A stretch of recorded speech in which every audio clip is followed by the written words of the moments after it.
I'm very happy to have this opportunity to have these teachings this weekend and to see all of you who have gone through some effort and difficulty to come to these teachings, I'm sure. So thank you all very much.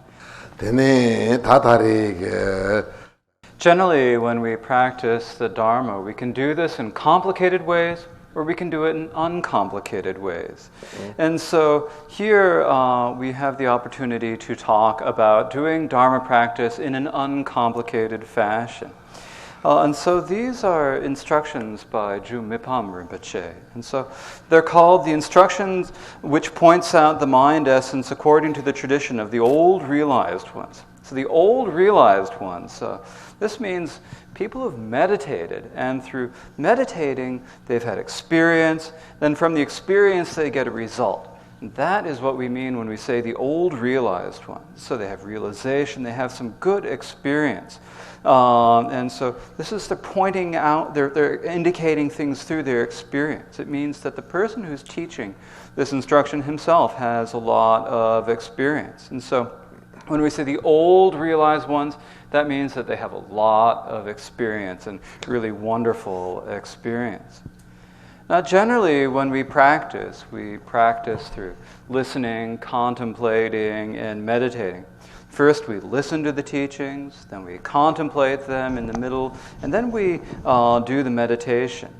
And when we listen to things, then we often listen to many different instructions, study many different things, and we primarily take inference as the path. And then there are also, so it's not taking the instructions of taking the direct perception as the path. Rather, when we study, we take inference as the path. We come to understand that all phenomena are emptiness.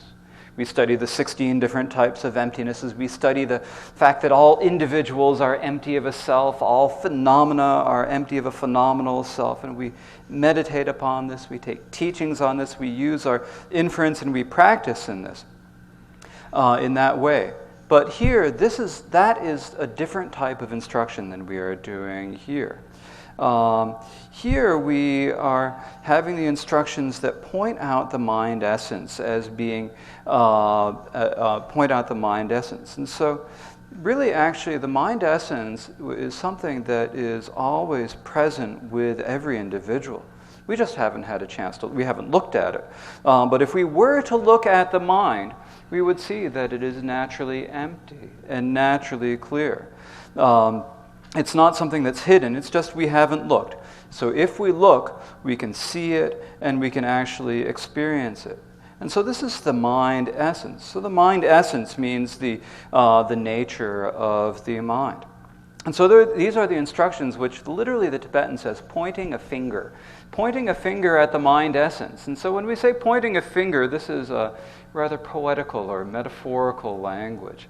Normally when you have a thing, you say, okay, this is the flower, and you point the finger at the flower. This is a pillar, and you point a finger at the pillar. And so in the same way here, it's like pointing a finger at the mind essence, metaphorically. And so the instruction which points a finger at the mind essence, according to the tradition of the old realized ones. And so these are instructions that show us where it is. Now, when we say the mind essence, then usually we think of ourselves, we grasp at a self. In terms of Dharma, we talk about having a body, speech, and mind. So the body is our physical body of flesh and blood, from the crowns of our heads down to our toenails and everything in between, all of the flesh, blood, bones, and entrails and so forth. That is what we mean when we say the body. And then together with that, we have what is the main way in which we actually do things, and that is our speech. It's with our speech that we say things, we converse, we make connections with people. And so these sounds that we use to make connections and communicate with people are what we mean by speech. So we have first the body, and second the speech. And then we also have the mind. And so the mind is different than the body and speech. Like the body is a material thing that is made out of particles and atoms, and the speech is just sound. But our mind, our cognition and our mind are just clear awareness. And there are many different ways of classifying it, but generally, if we think about it, the mind is that which thinks about everything, which remembers things, which recalls things. And so that is the essence. It's the essence of that. Now, usually in our mind, we have many different thoughts that occur, but we have this feeling like there's something there, there's some sort of essence to this mind. But there's something there that can know everything, that can understand everything. But is this something, is it some sort of a material thing, some sort of a lump or something that we can find? There isn't anything like that. The essence of the mind is empty. And together with that emptiness, there also is the clarity of the mind. And so that's what we mean by the mind. And so these instructions are advice that teach us how to directly look at that. And so here, when we talk about the teachings on instructions on the mind in terms of the secret mantra Vajrayana, we have the teachings on Mahamudra, we have the teachings on Dzogchen, we have the teachings on the Great Middle Way. And of these, when we talk about the last of these, the Great Middle Way, this is primarily using inference to find out what the mind is like, to meditate on the mind through inference. But that is not the sort of instruction that we have here. What we have here are the instructions on Mahamudra and Dzogchen, and so these come together.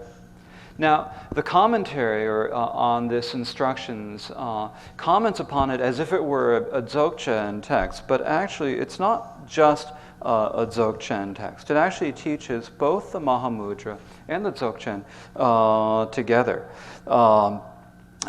For example, in the actual text by Mipham Rinpoche, there's a quotation from Saraha, which is towards the end, the second to last page. Completely abandoning the thinker and what is thought of, remain in the manner of a carefree child. If you apply yourself to the worlds of the Guru and endeavor, the co-emergent will dawn without a doubt. And so here, Saraha is someone, he's like the origin, the fundamental origin of all the teachings on Mahamudra. And so this is, so by citing this citation, it shows that it really is also teaching Mahamudra. It's teaching both Mahamudra and Dzogchen together in these advice. Now, the main title of these instructions is The Lamp That Dispels Ignorance. And so here, when we have not really experienced or realized the nature of the mind or the nature of Mahamudra, then it's like we're in darkness. It's like we're in the darkness of ignorance. And so what is it that dispels the darkness? Well, it's a lamp. You turn on the lights and then the darkness goes away. And so these are the instructions that dispel that darkness. So if you get the instructions, you meditate upon them. If you're diligent about them, you listen to the instructions, you put them into practice, you think about them, then that will dispel the darkness of ignorance. And so this is why it is called the lamp that dispels the darkness of ignorance. So the text begins with a prostration, homage to the Guru and the Manjushri Jnanasattva. So homage to the Guru, this means the root Lama and your root Lama and all of the lineage Lamas. And Manjushri Jnanasattva, this means Manjushri. Well, when we talk about Manjushri, sometimes we talk about him as a bodhisattva.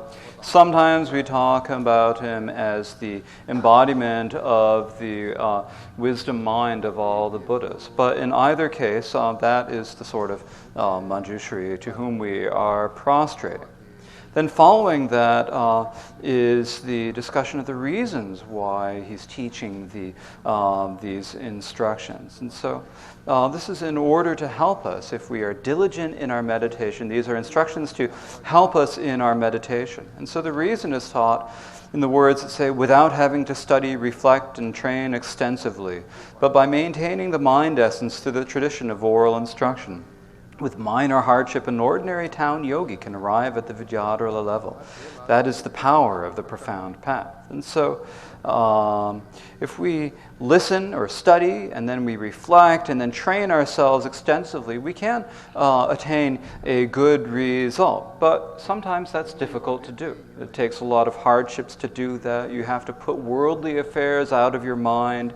And so if you can do this, if you can put the worldly affairs out of your mind and go off to an isolated place and just study and reflect on the Dharma, then that is very beneficial and wonderful. But it's kind of hard for some people. It's not everyone can do it. It can be difficult. And so actually the people who can really do that are extremely rare.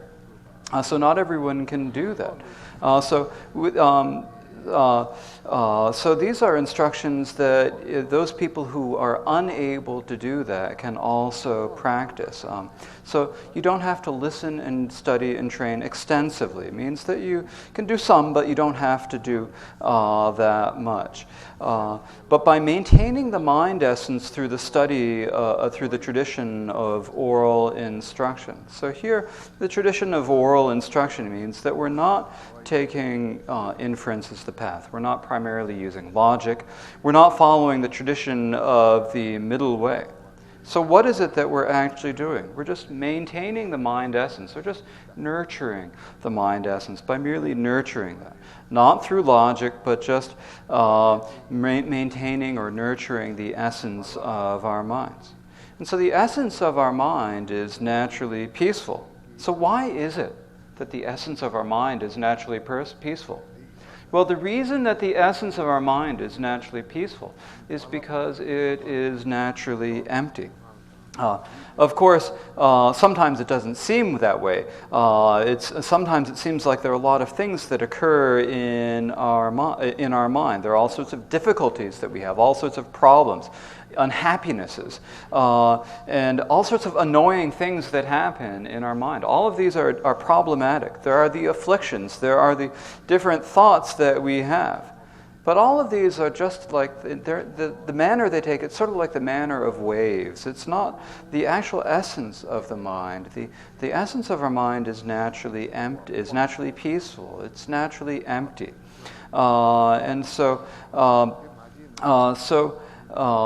This is something that we can practice. And so there are many people, and so we just need to experience that and realize it, and then we'll feel how it is. And so we can just let our mind relax, and by letting our mind relax, and then we're just maintaining the nature of the mind. And so these are instructions on how to do that, maintaining the mind essence through the tradition of oral instructions. So who is it that these instructions are beneficial for? Well, they're for ordinary town yogis. And so ordinary town yogis, these are people who live in towns and villages, particularly here in Maine, I suppose. Towns and villages who live in their houses and who can practice these practice. And they're ordinary people. That means there are a lot of them. There are a lot of people who can do that. And so sometimes, we practice by way of giving up on samsara and going forth as a monastic. So there are many people who do that, but not everyone can do that. Not everyone is able to do that. Some people stay in the towns and stay in the world. They stay in their households. And so these are ordinary sorts of folk. And then there are practices that they can do with minor hardship. So they're not all that difficult. You don't have to beat yourself over the head to do them. They're not so hard to do. These are very easy instructions to do, because the nature of the mind is not very far away. If we can just remind it, maintain the mindfulness and awareness and practice it in that way, then through doing that, we can actually arrive at the state of Vajravidya. And so we can accomplish the results of our practice. And there are many people who have done this. And so why is it that so many people have been able to do this? It is because of the power of the profound path. And so this is a path that if we practice with great faith and devotion, and we put effort into it, we maintain our mindfulness and awareness, then we can achieve a result from it. We don't have to give up our towns and our communities. We can continue to practice this while we are in our daily life. And so the reason we can do this is the power of the profound instructions, or the profound path. Now the instructions here, if we sort of summarize the instructions, there are three parts. There are the instructions that break open the eggshell of ignorance. There is the instruction on cutting through the web of existence, and there is the instruction on the equality of space. And so these are the first part. And so the first of these is the instructions that break open the eggshell of ignorance. And so basically it's like breaking open an egg. We have this sort of hazy, unclear aspect, and this is how do we make that clear, the methods for making clear. And so this is the first part of the instructions. Now, in many instructions, instruction manuals, it talks about first doing shamatha meditation and then doing insight meditation. But here, it doesn't teach that. Here, it teaches them together. It teaches the shamatha and the insight meditation together. And so it says, when you rest your attention in naturalness without thinking of anything whatsoever and maintaining constant mindfulness in that state. So when you rest your attention in mindfulness. So mindfulness means just letting go, letting it be as it is. So letting the attention be as it is, without thinking of anything whatsoever. So often we have a lot of thoughts that happen. So this is not letting these, or not having these thoughts. So often we talk about don't follow after thoughts of the past. Don't follow the tracks of the past. Do not welcome the future meaning. Instead, look directly at the present. And so here when we say, don't follow the tracks of the past, this means that you're thinking, oh, that happened and this happened. It's not thinking that. When we say don't welcome the future, then that means that we're not going to make plans. Well, I'm going to do this tomorrow. I'm going to do this in the future. No, there's no planning like that. We just look at the mind now as it is, not changing it, letting it be. So letting the mind be, letting it rest in naturalness. And so this naturalness just means letting it be as it is and not trying to do anything in that.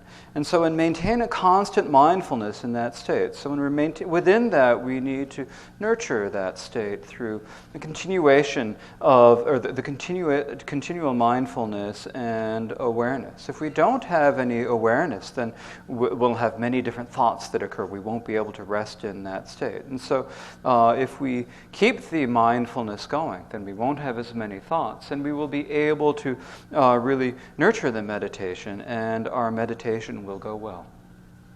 So here, of course, there's some people who have experience in meditation who are able to maintain their meditation and nurture their meditation. But for the others of us, for the beginners, then it says when you maintain that constant mindfulness. And so here, if you don't maintain that, for beginners, if you don't maintain the mindfulness and awareness, then you can't maintain this. So for mindfulness just means not forgetting.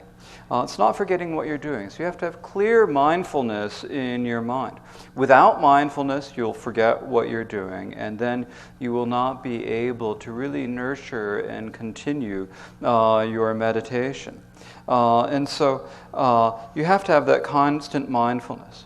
Well, so then what is it that happens when you're in that state of maintaining this with a constant mindfulness? Then you may experience a vacant and blank state of mind which is neutral and indifferent. So the feeling we might have is that there's a neutral state of mind. It's not a virtuous state of mind. It's not an unvirtuous state of mind. There are no afflictions, there's no love, there's no compassion. It's just a neutral state of mind. Nothing at all, really. And then it's also an indifference. So indifferent means it's not virtue, it's not non-virtue, it's not, there's no sense of benevolence towards anyone, there's no sense of malevolence towards anyone, there's no sense of pride or jealousy or anything. It's just indifferent and neither happy nor sad, neither pleasure nor pain. That's the sort of feeling, the vacant, that we might have. And the feeling of this is being of a vacant and blank state. And so this vacant and blank state means that it is just not clear. It's like you don't really know that there's any clarity right there. You don't feel or experience any clarity. You don't recognize any clarity. So it's this vacant and blank state of mind which is neutral and indifferent. So if there's no virtue of decisive knowing, if no vipassana of decisive knowing is present, so the vipassana of decisive knowing, this is the insight that says, okay, this is what it is, that's what it is. You can't say, this is it, that's it. There's nothing that can say that in any way. And so there is no real insight like that present. And so if no vipassana of knowing that it's this or that is present, this is exactly what the masters call ignorance. And so there's no clarity there. There is no recognition there. And so it can be given this name of ignorance or unknowing. And so if that is the sort of, if that is what we have, then that is not the insight meditation.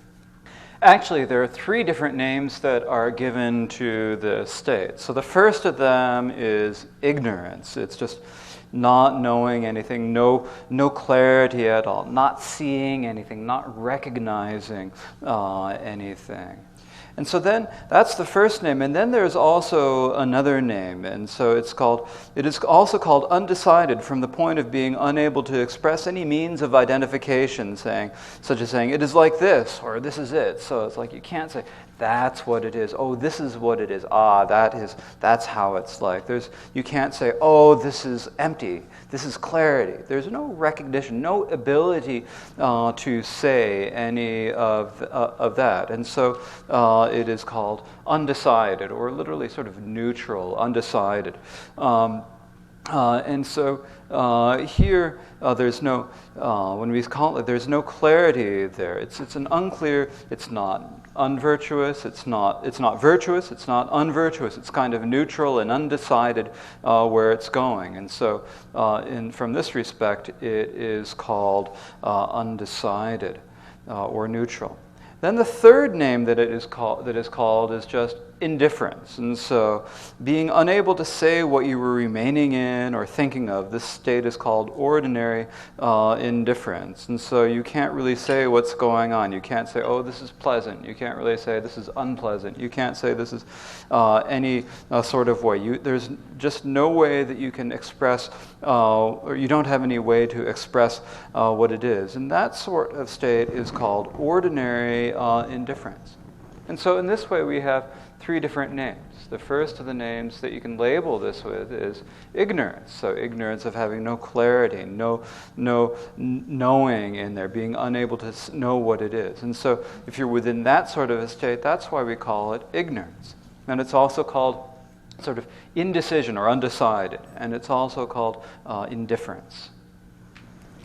And so sometimes this is called ignorance, sometimes we can also call it the undecided, or we can call it the indifference. But generally, when we talk about the mind, of course, we usually talk about it in terms of the 8 consciousnesses. So 8 different types of consciousnesses. And so with these consciousnesses, we do things such as we see forms. Well, how is it that we see forms? Well, we have the sensory faculty of the eye. And based upon the sensory faculty of the eye, we are able to have an eye consciousness that sees forms. We have the sensory faculty of the ear. And based upon that sensory faculty of the ear, we are able to have an ear consciousness that will hear a sound. Sometimes we also experience flavors. So when we have a flavor, we have the sensory consciousness, the sensory faculty of the tongue, through which we are able to have a tongue consciousness. And we also experience sensations or feelings with our body, and these come through because of, first based upon the body faculty, then we are able to have a sense of the body consciousness arise. And so these are the 5 different sensory consciousnesses, the 5 consciousnesses of the 5 gates. And then we also have many different thoughts. We have thoughts of pleasure, we have thoughts of displeasure, we have all sorts of different thoughts that occur. And these occur in our mental consciousness. And so what normally happens is that we engage some sort of an object with our sensory consciousnesses, and then because of that, then we follow it with our 6th mental consciousness, and then we get lots of different thoughts that occur. But when we do meditation, we don't want to be pulled away by thoughts and follow them. We don't want to be pulled away by the 5 sensory consciousnesses and follow them. We don't follow them. Rather, there is just the mere clarity of the mind. And we just sort of let that be and rest within that mere clarity of the mind. That mere clarity of the mind is what we call the all-ground consciousness, or in Sanskrit, the alaya vijnana. So the all-ground consciousness. And so we just rest within that. There are the 5 consciousnesses and the mental consciousness, and then we just let them be as they are and just let them naturally settle and let them be. So that we are resting in the mere clarity of the mind without being stirred up by all sorts of thoughts. And so this is a way that we can rest ourselves. So this state of resting in that way is given 3 different names. It's called ignorance, it's called undecided, and it's called indifference. But when we rest like this within this, and actually it is just an ordinary, non-specific abiding in the state of the all-ground. And so this is a way that we need to meditate. So is it actually a good way to meditate? It is, actually. It is a good way to meditate, but it's not very clear. But if we can rest within that, then we won't have a lot of thoughts. And gradually, as we practice resting in this, then it will get stronger and stronger.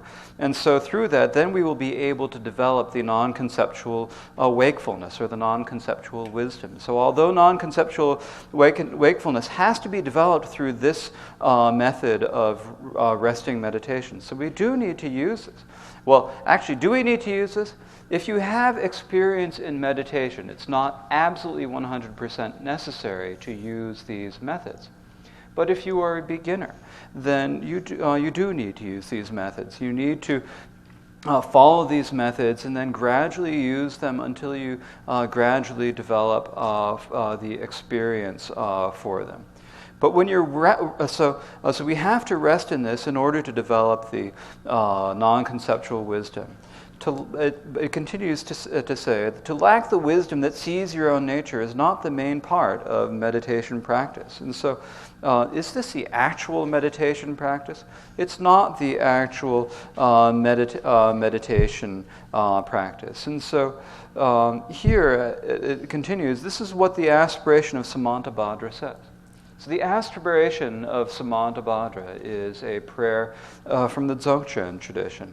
And within this, it tells us why this sort of meditation is not the actual practice of our meditation.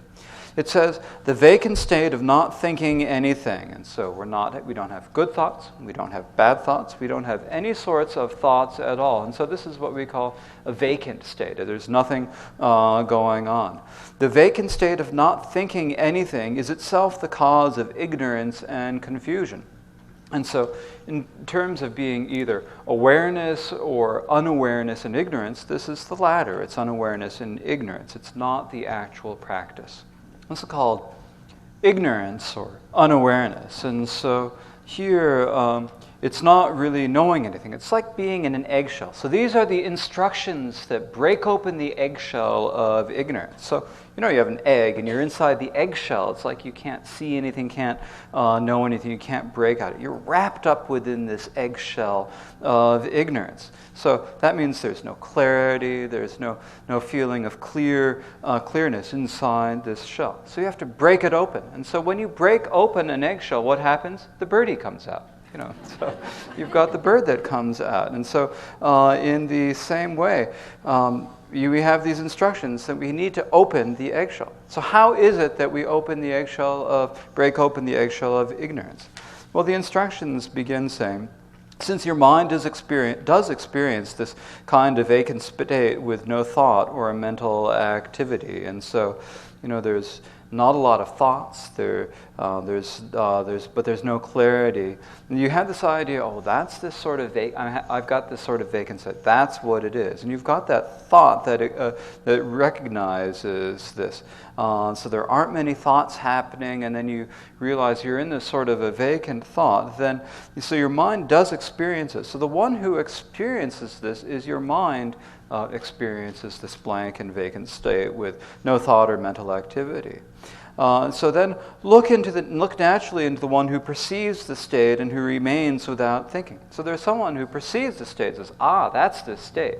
There's there's someone who's remaining without thinking, and so there is someone there that experiences this. And so then look naturally into the one who perceives this. So look naturally, just gradually look at the state. So who is it who is not thinking? What is the feeling that's going on? What is experiencing this feeling? And so these are instructions to look at the essence of the mind. So what is the sort of feeling? What's the sort of experience that happens when we do this? Well, when you do so, there is an awareness which is devoid of thought. So not very many thoughts are occurring. It's just the essence of the mind, and there's not many thoughts happening. Free from inside or outside. So you can't say, okay, this is inside, that's outside, this is true, this is the thing. You can't really say that. And totally open like the clear sky. And so it's just naturally, there's nothing that you can focus on, no reference. It's emptiness. It's like the very clear, open sky, wide open and clear, like a pure blue, crystal clear sky. And so it's quite clear. It's like it cannot be established as anything by its essence. It is emptiness. It has no duality of experienced or experiencer. So you can't say, okay, this is what I'm experiencing, or this is what is experiencing it. But once you resolve that this is your own nature, so you have this feeling like, this is what it is. This is the nature of the mind. That's what it is like. And then you feel the connection that there's nothing besides this. So you have the certainty of that. Since you are unable to express exactly how it is using thought and description. And so there's this experience in the mind, and with our speech, we cannot describe it. We can't say it's something. We can't say it's nothing. It's called beyond extremes. And so generally when we talk about this in the treatises or in the words of the Buddha, it's said that something is beyond extremes. You can't say it is something. You can't say it is nothing. You can't say it exists or not, it doesn't exist. Or it's also called the indescribable. And so that means that you can't explain, okay, it's like this and this is how it is. Just as the great translator, Marpa the translator, said, just like a mute who eats sugar cane cannot describe its essence. So a mute person who eats sugar cane can taste it. They know that it's sweet. But there's no way that a mute person can tell you this is what it's like and describe you what the taste of a sugar cane is actually like. It's the same when we look at the nature of the mind. We look at the nature of the mind. There's a sense, this is what the nature of the mind. It's present, and yet it's also empty at the same time. It's empty, its essence is empty, but its nature is clear. And so there's no way that we're able to really express this or describe it in any way. And so This is the innate luminosity or awareness. So the innate luminosity means that there's that clarity, that knowing that is present, and so that is how it is called. So before we had the when we're talking about ignorance, we called it ignorance. We called it undecided. We called it ordinary indifference. And then here, when we're talking about it as awareness, we're talking about it as the innate luminosity or awareness. And so this is that we know how it is, we understand how it is. The dawn of wisdom, which enables you to realize your nature, has cleared the darkness of the vacant state. And so there's the vacant state where we don't know anything, can't know anything, and that has been dispelled. Just as the interior of a house becomes visible with the break of day. So it's like the dawning of the awareness. And the reason why this awareness has dawned is because the reason for this is that you have gained complete wisdom, complete confidence in the nature of the mind. And so you have this idea, the way that the mind is like this. This is how the nature of the mind is.